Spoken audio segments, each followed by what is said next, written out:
Peter Penny, what's that? Peter Penny, I'm doing a vocal warm-up. I haven't spoken to anyone today, except for the man who I purchased organic eggs off, and a couple other random people who I bought stuff from at the markets today, the farmers markets this morning, because I was low on food and high on excitement to get into the world and just try.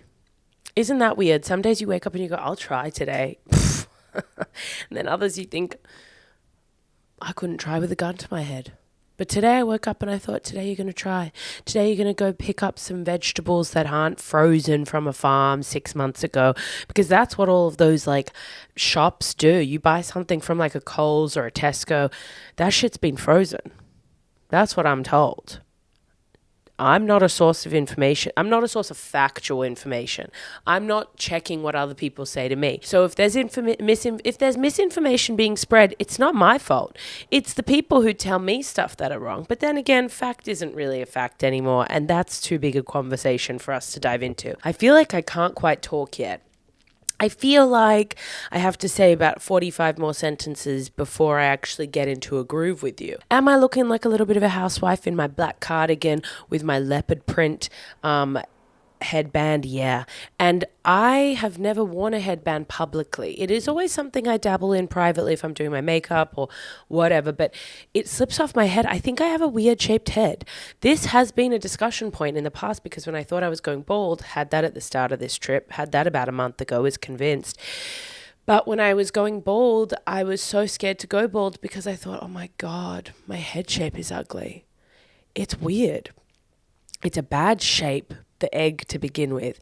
And then you add on top of that I've got like a weird bumpy scaly birthmark. It's like a weird, almost like the brain, you know, the pictures of a brain that look textured and kind of like weird. I have a chunk of that on the outside and I'm like, did maybe the brain like seep out when I was young because the tectonic plates of the brain bone need a fuse? Maybe mine didn't fuse. Maybe my brain grew faster than my plates, and then what I'm saying is true, but you have to have so much knowledge of how like babies' bodies work, visual stuff, like to be on my level with this kind of like discussion point. You have to sit at so many intersections of strange kind of information. And I don't know what I know. I know what I know. But I don't know what other people know, and I don't know if what I know is normal. And like, yeah, that's just like, you know, when you like trivia, like I was flirting with this man the other day and he was like, I'm really good at trivia. And I was like, see, I'm bad at trivia, but I'm good at other things. And then he said, we should play trivia sometime. And I said, I don't think I'll ever see you again. Let's get into the episode. Breathe in. Welcome to What the Fuchs with Jess Fuchs. Now breathe out. And scream. Because here's what's pissed Jess off this week. So I want to give just a smidge of a life update, which will lead into today's topic, which is cringe culture. And how do we beat it? How do we summit it? Because I've been thinking deeply on this. And by deeply, I mean just for a little bit. You don't want to let yourself think too deeply, otherwise you start getting yourself into problems. I'll say it. An ignorant life is a good life. A head in the sand life is a sun life. You know, your head might be in the sand, but your ass is up in the sun and it's getting good breeze and you can feel the salt water like just tickling your taint. So people want to complain about, oh, she's got her head in the sand. She's not thinking about it. Yeah. But her ass is shining with the sun and is sun-kissed and is probably warm and feels good. So I don't really have a problem with people who want to spend their fucking 75.5 years on life on this earth. See, I can't get anything right. I keep saying everything just 10% wrong.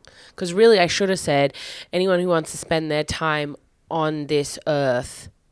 I don't know what I should have said. I stopped listening to myself talk. I keep looking myself in the mirror because I look stunning. So I'm sorry for anyone who's missing the visual part of this episode. Me looking at myself. Okay. So the three things I want to kind of talk about that will lead us into cringe culture is, number one, I've done a bunch of shows this week. At one of the shows, it was a horrible lineup of people. I mean, it was crazy. And I unfortunately had to host, which is fine. The problem with hosting is when I'm in Australia, I'm in my home court. You know, I know who I'm hosting with. So if I know that there's a problem person on the lineup, or I know that there's going to be something that someone might say that's homophobic, racist, sexist, I can't control them getting booked. I can choose not to perform with them, which I have done in the past, or I've made a stink about it. But I can also prepare the audience and prepare myself to then have to like kind of win the audience's trust back. Because at the heart of it all, your job as a host of anything, a party, an event, a comedy show, is you are gaining the trust and the loyalty of the people around you like you're going into battle. And then if we go into battle and I lead you in, and then you come face to face with a homophobic asshole, you're not going to want to trust me again to go into battle again.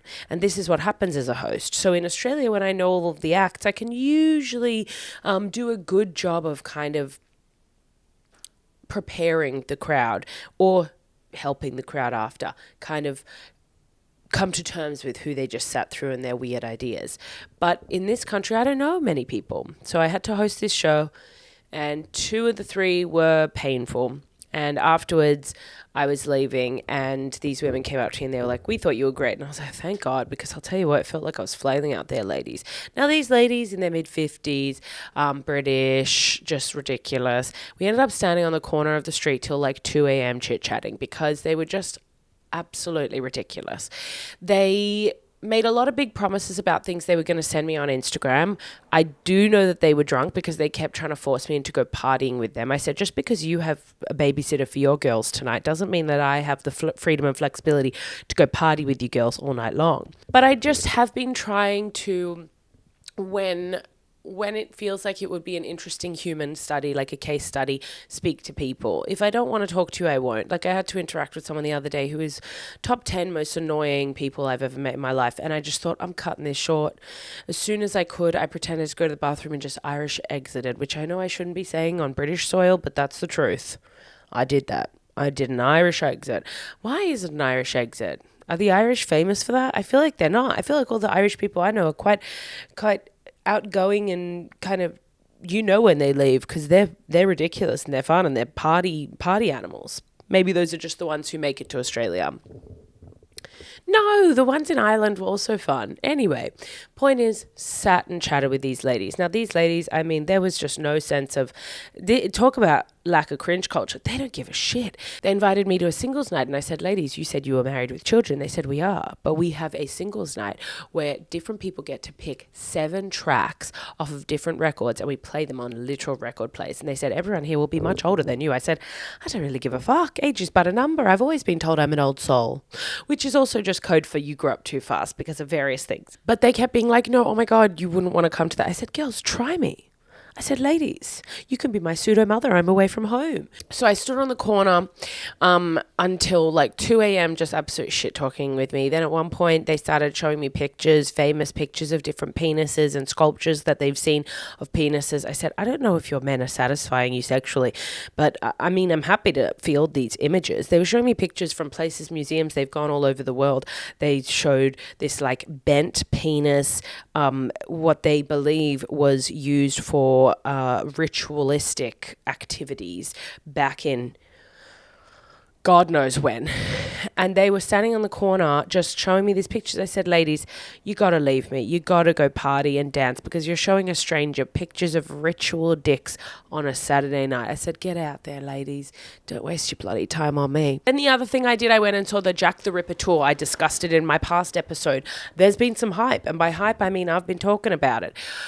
Here's the thing. We're swinging the pendulum on examples of things that feel cringe, not cringe today. That's what I'm trying to give you living, working, breathing examples. Because those ladies couldn't have cared less. What they were saying and doing could classically be considered cringe. They were mums who were being mum adjacent to me. And I thought it was lols. I was having the time of my life. I didn't even know these ladies' names.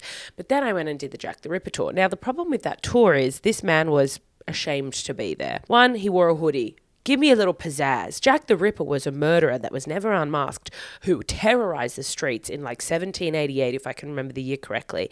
And you are wearing a disgusting hoodie and dirty jeans. Also, there's 25 people on this tour, each paying £50. I think you could invest in a cape or just something a little bit fun. He also had this projector. And every so often he would stop and project images onto the ceiling of a building somewhere. And that was the big hook of this tour. Now, the vibes in that group were not electric at all. I mean, people literally showed up late and spent the whole tour eating nuggets from a bag from Burger King. So I was like, girls, class it up. This is a walking tour. You have to walk for 140 minutes. Why are you eating Burger King along the way? Surely you could do this before or after, not during. Do I find the information of Jack the Ripper interesting? 100%. I have on my own time many moons ago watched documentaries about Jack the Ripper. One of my favorite, very much conspiracy theories is that it was actually a woman because... Well, see, the way that these people were murdered, all women were murdered, was like very precise. So they think it was either like a surgeon's son was one of the culprits, potential, or like a butcher, because it was like they perfectly cut the woman and like pulled her innards out. I'm graphic, trigger warning, sorry about that. So those were the kinds of people that they thought it could be. But one theory that sticks with me forever, which I thought fascinating, is the fact that it could have been a woman, because when they look at the profile, the psychological profile of who would be doing it, it was such an insane and intense way to kill someone that they were like, maybe it was a woman who had like lost a child, like either had like a miscarriage or her kid died, because they would always kind of like cut the woman's stomach, which is like the area where the baby grows. And so a theory was that it was like a woman who had like a psychological break. Oh, fascinating. I mean, more likely it's just a man who feels he has entitlement to a woman's body. It was not a bad tour, but he was just giving it absolutely nothing. And you kind of want to be like, Slay King, you give me nothing after I've paid you $30. That's fine. I couldn't tell if he was passionate about history or murder or women who are murdered. I could not tell what made this man tick, or perhaps it was just a job, more likely. But I guess in the past when I've gone on tours, the tour guides always seem passionate about their job for some reason. That does feel like to me a sort of job that you go to if you like love the city you're touring people around. Because when I was in Edinburgh, I did a walking tour, and God, did this man absolutely sing for his supper. He was gagged. He told us all about himself and what he liked to do and why he loved Edinburgh so much and why he was such a proud Scot. And he also liked to shit on the Brits and stuff like that. And we were like, yes, bitch, sing, sing, sing. He had a map with all his favorite pubs. I mean, this guy, he was wearing a dirty hoodie. I was like, are you an open mic comedian? Because that's how they all dress. I was like, for sure, this guy wishes he was like a stand-up comedian or something. But even then, he wasn't cracking jokes. So for that example, that real world example, I'm like, are you worried about being cringe? Are you hating your job? What is going on mentally with you while you tell us? I mean, true crime, people gag for it, women fall asleep to in their AirPods. You have a pretty interesting job, you have a pretty interesting topic, and you are making this so bland and boring. Good God, it honestly would have been easier for me to just listen to a podcast. That's how bland this man was. Now, the other part of my week that shook me to my core was I was sent an audition by an acting agent, and when you get an audition, you always feel a bit chuffed because you're like, oh, that's nice, they thought of me specifically, which is what I was told. They really asked for you specifically. They would like you to audition. I said, hell yeah, sign me up. I need the cash. Now, then you get emailed the brief. The thing about this brief is what they were looking for is thus: 45 to 55-year-old. Okay, shoot me in the head. You know I'm 31, right? I mean, I don't think... I haven't had Botox in a couple months, but I don't think I look that old. I don't think I look like the old women I met on the side of the street after the comedy show. I don't think I look 55.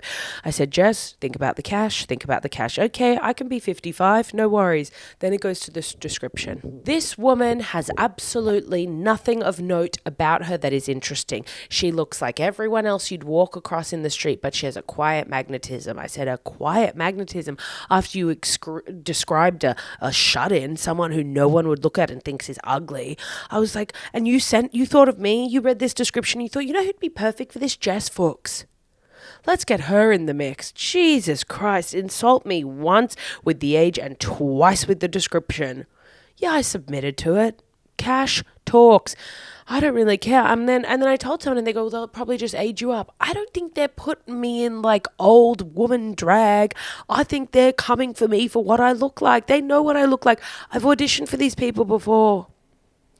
It is so humbling to learn who you are and how you're perceived. When I was in Edinburgh, they have people handing out flyers, right? The flyers are for the shows. They're trying to advertise. And these flyers, they have a certain number of flyers in their hand. They also get paid to hand out a flyer, a brochure about what show you could go and see. There's thousands of shows every day. And these people are trying to make their money, because the more people they get into a show, the more money a comedian or an act will pay them as a thank you for getting an audience. They're selling this show. So they try to be quite targeted. Now I'm walking around Edinburgh, minding my own fucking business, and every 3 to 6 seconds, I'm being targeted like this. A woman comes running across the street and goes, "Do you love body positivity and fat empowerment?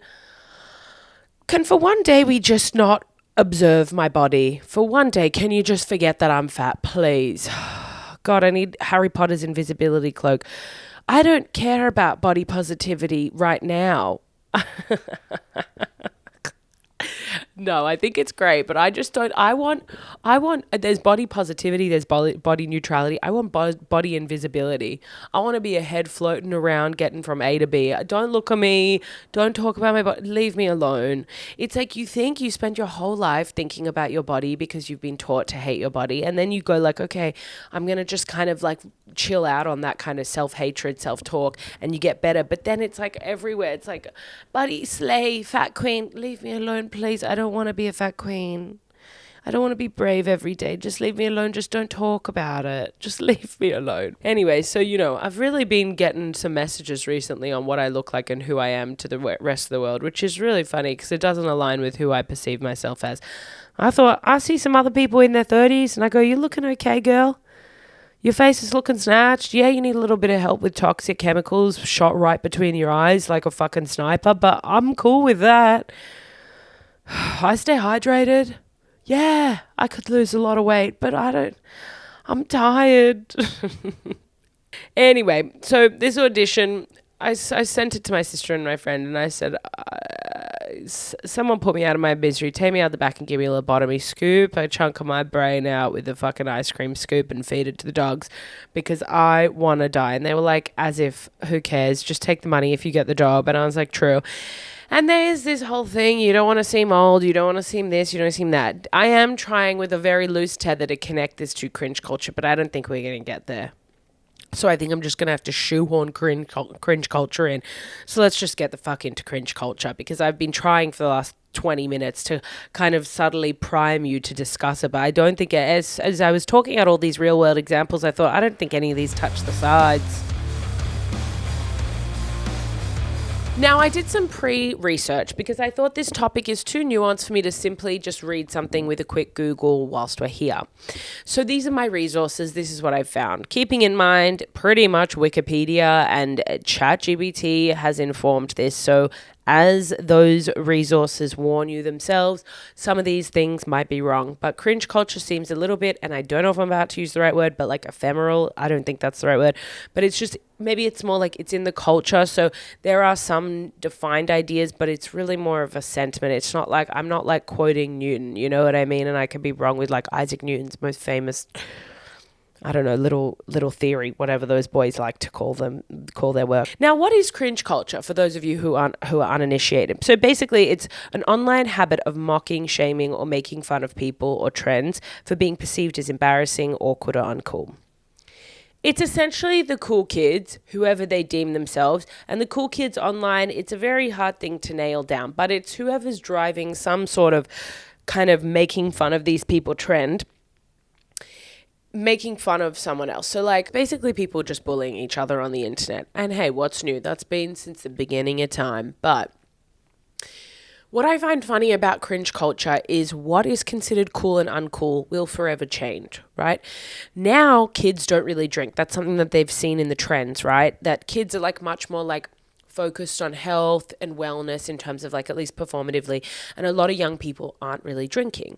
But and so if you drink, God, there's probably some schools where like the kind of like health nut, kind of gym junkie, or like extreme health, like vegan, is like the cool kid. Whereas in my day, it was like the stoners or the sports people or like the hot people, the rich people. Those were the cool kids, and everyone else were losers. That shit's not really it anymore. Yes, there would still be some schools where that is the trend, but it really isn't like that isn't necessarily the culture anymore. So what is considered cool is a ever-changing flowing river. Because here's the thing about cringe culture I find so funny. It also what's one person does that people would be like, "Oh my god, yuck," and another person does the exact same thing, people would think that's cool because it depends who's doing it. And here's the case study. Justin Bieber uses social media the way our aunties do. He uploads the most chaotic, what seems like a mistake, things to the grid. And everyone thinks he is like ahead of the curve, like so cool. Like the other day, he put something up where it was a picture of him and his wife, and the caption was related to the fact that he had cropped somebody out because he just liked the picture of him and his wife. That is the same as an auntie cropping out a picture of her child and the child's boyfriend and cropping someone else out and being like, LOL, sorry, Tina didn't look good, so I've just put my daughter and her boyfriend up. Also, he will upload pictures that are so zoomed in on just him, like really too zoomed in. And I'm like, that feels the way your auntie would crop in on her tablet, on her iPad before uploading a headshot of herself. He also will constantly upload like 100 things in a night instead of putting it into a carousel. They always upload the weirdest things and leave the weirdest comments and tag people. That's how Justin Bieber's using Instagram. He's using Instagram like an auntie, but everyone thinks it's cool. No one's really critiquing the approach to Instagram. People think that he's constantly debating whether or not he's doing well mentally, and I have no concern about that. I don't bother myself with that, but I think the point should be made that had my auntie uploaded the way that Justin Bieber uploaded, we would all be circulating in our family group chat, and yet because Justin Bieber does it, it gets 100,000 comments. Cringe is about so much more than just is someone doing something embarrassing. It comes with like, if someone cool who is assumed cool from the beginning, Justin Bieber, is doing something, we aren't really paying attention to the approach.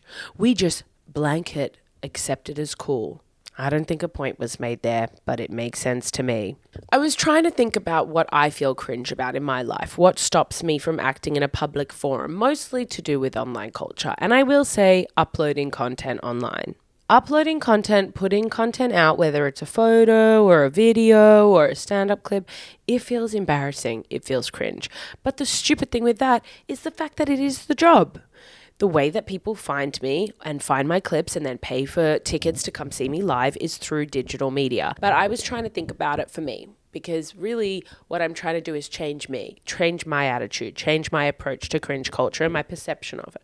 Because this is the other thing kind of related to the Justin Bieber of it all. If you think Justin Bieber is cool, or if you think Taylor Swift is cool, you think anything they upload is cool, not cringe. But if you hate them, you look at something and you go, ugh, cringe. Kind of like the auntie. We all think our aunties are weird. And if we have a cool auntie, which I will be for my nieces and nephews, I can't do no wrong. Can't do no wrong. I can't do wrong. I can't do no wrong. Why is that a double negative? I'm perfect is the point. But if you have some dowdy loser uncle or auntie, whenever they upload, even if it was something cool, you'd be like, God damn, you're embarrassing.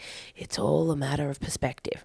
So when we're talking about why does cringe culture exist, I'm trying to take a really analytical approach to this conversation because I want to try to figure out a solve. That's why I'm trying to, deconstruct it on multiple levels. Now, I think the reason for me with social media that when I think about cringe culture, there is an irony, rather, let's start there. There's an irony to cringe culture because we are now so desensitized to the fact that everyone shares everything. Like, I went to the markets today.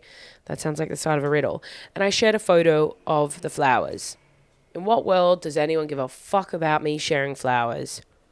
Why do I share flowers? Oh, to keep my profile active so that the next time I put something up, people still know I exist and so there's engagement. It's all stupid. It's all fucking stupid. But it's like we are so used to sharing and oversharing and having all of our life put out into the world. And yet when we put stuff out, we feel embarrassed and we feel cringe, and then it is mocked. And it's because when you put something out there, it can be mocked, that you ultimately do feel a little bit embarrassing, uncertain. Now, all these different parts of cringe and embarrassment are different, right? Me worrying about uploading is very different to like people doing a trend online. Like I've seen people putting out their outfits. People will be like, oh, outfit of the day. And then it just gets absolutely shredded. Oh my God, that's ugly. I saw something the other day. This woman was like, here, I transform clothes. Like I love taking like vintage clothes that I find at a shop and making it like good for my body type or whatever. When I tell you 99.9% of those comments were like, it was better before. This is embarrassing. You look ugly. That's a bad silhouette. It was just mean comments. And it's that in that way, like that person was just putting something they enjoyed out there and then got absolutely rinsed. Cringe culture, I guess that would fit into cringe culture by technically the fact that she was being bullied. So I think it's the fact that we are so constantly on our phones that two things have happened. We have normalized sharing everything, but then by extension, like the playground, you know, every single day you go out into the playground, right? That's normal. You see everyone. And then because you're out on the playground all the time, the bullies emerge and then they bully you and they're mean. And that's the internet. We are now so on our phone every single day that it is so normalized, and we have lost, everyone has gained anonymity and lost into human interactions of like, oh, I make you cry. That made me feel a little bit sad because I said something mean. That now everybody just says whatever they want online. And it's like the anonymity of it is like kind of terrifying, because the number of clips that I'll put up online and just have like people say heinous shit. And I'll be putting a clip about like literally anything. And it's like ugly. I'm like, okay, cool. I mean, you could have just not watched this. And one of my favorite things has been, I had a clip go really viral recently. And it was a lot of men were finding it offensive because I was jokingly saying that men should go to prison.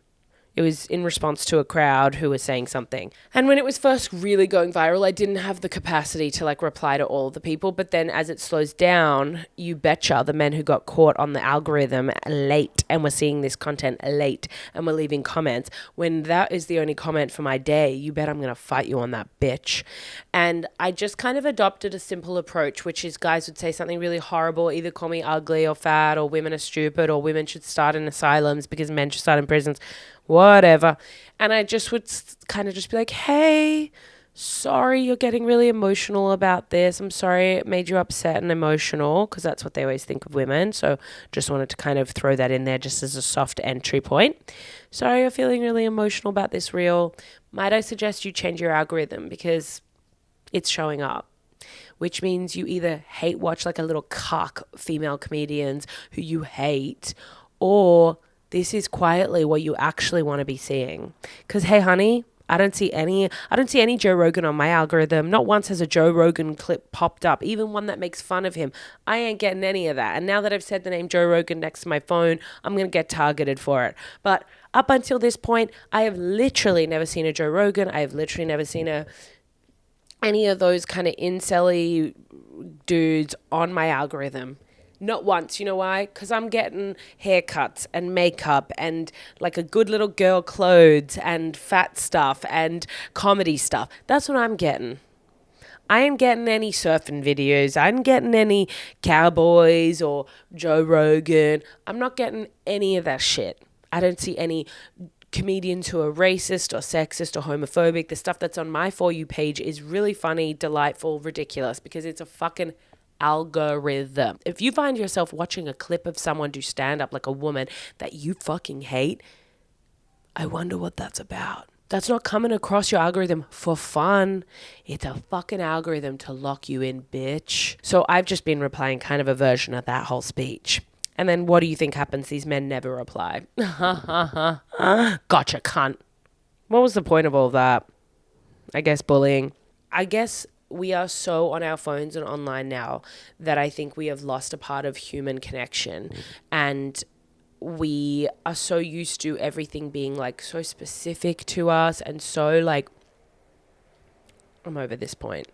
I think Australians are also built to handle cringe culture more. And maybe there are Australians on the internet. I mean, you look at someone like Celeste Barber who perpetuate cringe culture. She takes videos of like models or online celebrities who are doing things like posing in an interesting way or a weird way or comedic, and she like parodies it. Now, is that the line between parody and cringe? Very slim, for sure, because she is ultimately mocking and making fun of the way that they're doing stuff. Maybe some people would consider that bullying. Maybe some people would consider that comedy. I am neutral on this issue. But I do think the fact that she has built a platform using that sort of humor is reflective of Australians being kind of like ahead of the curve when it comes to cringe culture, because we have tall poppy syndrome. And we have discussed tall poppy in the past. I will just simply connect the dots if you are new here or have not retained it. I don't expect you to remember anything because we are shit talking through our ass and mouth at the same time in this bloody podcast. The fact that Australians are so embarrassed by putting in effort or trying to do anything or showing that you care, and then they like to chop those people down at the knees, that is cringe culture. Let's say I buy a dress from a vintage shop and decide to change what it looks like and put that online, and I think it looks better. Enough so that I've put it online. But here comes tall poppy syndrome going, yuck, this is embarrassing. This is ugly. That's essentially Australian culture. Australian culture, cringe culture, they overlap in a heavy way. Tall poppy syndrome and cringe culture are cousins. And that's why Australians, we don't like when you try too hard. We're very comfortable making fun of each other because that's basically cringe culture in a nutshell. Is there a solve? Is really what I wanted to understand today. Because in some part, I internalized cringe culture in the way of like, I don't want to be like A, B, or C because that's embarrassing, right? And then it feels like it slows me down. Put whatever you want online, you stupid bitch. Just be yourself. Who fucking cares? So what's the solve? Well, I think it's multifaceted. Thank you for asking. I think we just have to remember that anyone who thinks you're doing something embarrassing or is judgmental about something you are putting online, hey, maybe they're just jealous, okay? It is just projections. You are worried about you being cringe, or you feel cringe, or this or that. It is all about you. People's words or what they're judging, it's all about them. Okay, so that's one part of it. I also thought, I think there's been people who have been cringe throughout history. Being cringe, being embarrassing, doing stuff that's embarrassing or lame is not new to our culture, our generation, our timeline. We are just in this time, and I think this is part of the impact of cringe culture. Is like, let's say you did something embarrassing in 1999. Unless someone got a digital camera or a disposable camera and has a couple snaps, that shit is just that. It's just a couple quick snaps.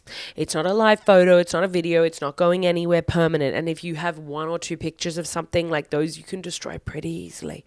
A house fire. Rip them up. Destroy the originals. I mean, do I have to give you all of the solves? You got to solve some of your own problems if it's 1999. But now you can't leave the house without being recorded. I mean, just out there, outside of this house is a camera. I've been wanting to go out onto this balcony with nothing on. You think I can? No, because there's a security camera trying to keep me safe. Everyone is on the grid always. So that's the problem. We are just constantly able to be photographed and filmed at a moment's notice or without notice. People are filmed all the time without knowing. So you are hyper vigilant about being cringe or weird in real life, walking around the streets. I think that's part of the problem, that we don't get a sense of peace. No one is peace. And you can choose to not take your phone out. You can pat yourself on the shoulder. I'm not going to take my phone out. I'm going to go for a walk. Yeah, you want to trip and do something embarrassing? Someone will find it on their fucking home cameras, their security cameras. But people have been able to be cringe throughout history, and I do think cringe is important. I think cringe is very good to be. I think it's good to be embarrassing sometimes. If we were all being status quo and not stepping out, not being embarrassing, then nothing would happen. You know what I mean? It's like the fact that weird, embarrassing shit happens means that something different is being like cooked up in the pot. So I just did a little Google of some kind of, I wanted to find some cringe moments throughout history to prove that like people have always been embarrassing and weird, and that is unavoidable. And so we should just embrace our humanity, which is humans are fucking weird. I mean, humans literally shit. Do you know what I mean? If God and if evolution didn't want people to be weird, we wouldn't get like UTIs or fart or like sneeze or like do anything that's like gross or embarrassing. I mean, the fact that you can just like pierce yourself by a mistake in front of people. Humans are meant to be cringe. Embrace it.